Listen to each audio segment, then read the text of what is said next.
It's important to remember that every sin has a beginning, a step, if you will. When you think about the times in your life where you've messed up or done something really stupid, one of the most important things to figure out is why you made that decision in the first place and what caused you to act. Well, let's take a minute and think about the story of King David and what has become known as his most notorious sin.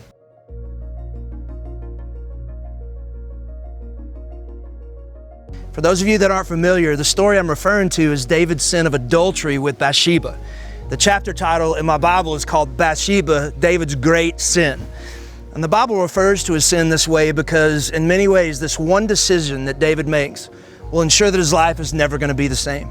For the man so famously referred to as a man after God's own heart, this one trip to the faraway land of sin leads him down a path that he could never have envisioned and he would never fully recover from.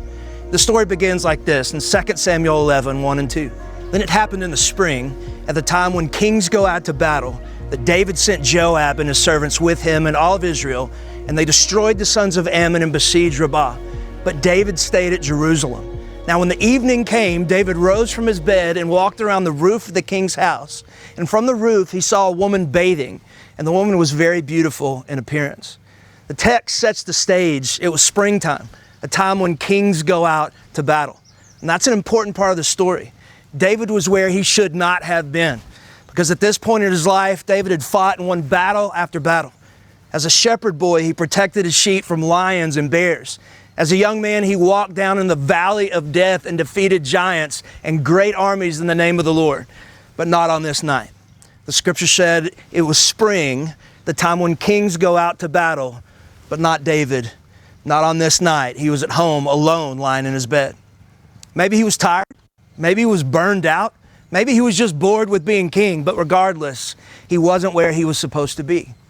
The scripture says it was a warm evening and David got up to stretch his legs and he looked out over the city that he had won for himself and his people with blood, sweat, and tears. When he peered over the edge of his palace, down below him was a woman who was bathing, and the scripture says she was beautiful. The Bible's not explicit as what David felt in that moment, but it becomes obvious through his actions that David finds himself that evening in the throes of temptation. He sees the woman, she's naked, and he decides that he wants her. In that very moment, David sees this woman, and he is desperately tempted to go beyond what he knows is right in the sight of God. But in that moment, he hasn't yet taken that first step into sin. Now let's pause for a second and deal with what David is experiencing in this moment. David is at a critical crossroads, the crossroads of temptation and sin.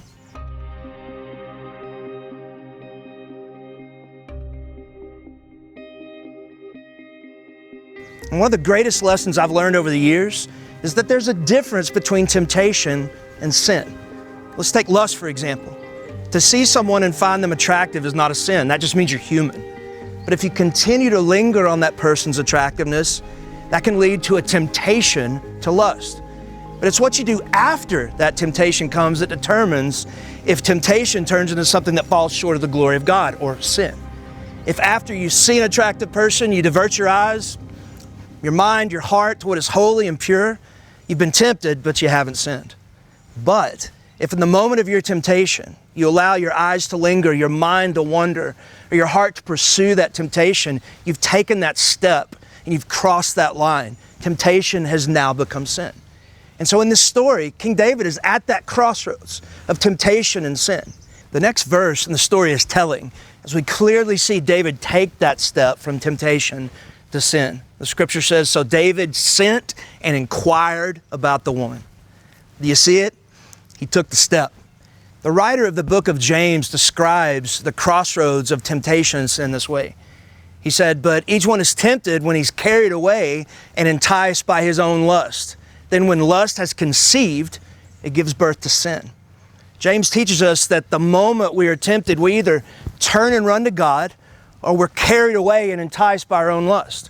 In other words, after temptation comes, we take that step into sin. When describing the step, James makes an interesting analogy.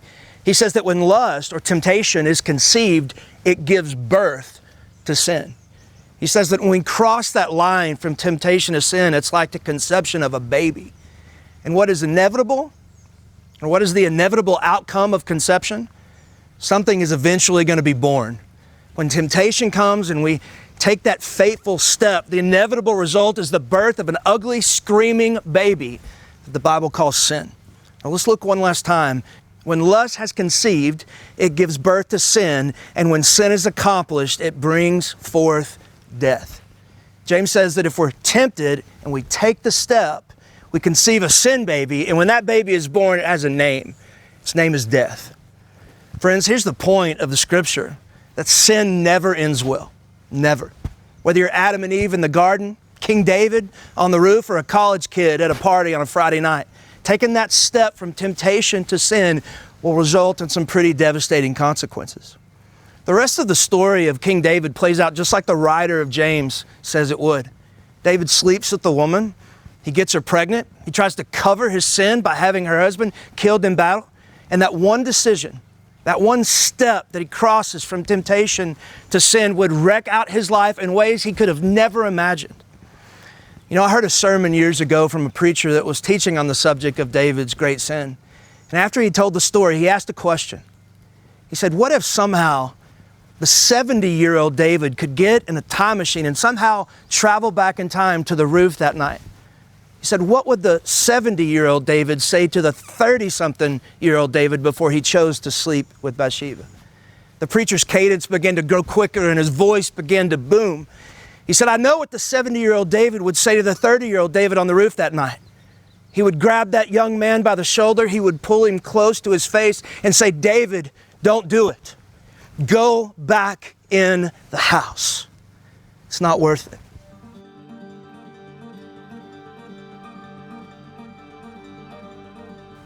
I've thought about it many times over the years as I've stood at the countless crossroads of temptation and sin.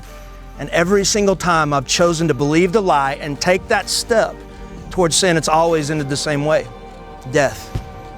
Death of purity, death of integrity, death of trust, death of the life abundant that God has promised me. And what I wouldn't give to be able to go back in a time machine and grab the 18 or 21 or 28 or 32-year-old Matt by the shoulders and say, Matt, for goodness sake, it's not worth it. Go back in the house. But I can't. Far too many times I've taken that step and had to suffer the consequences of those decisions.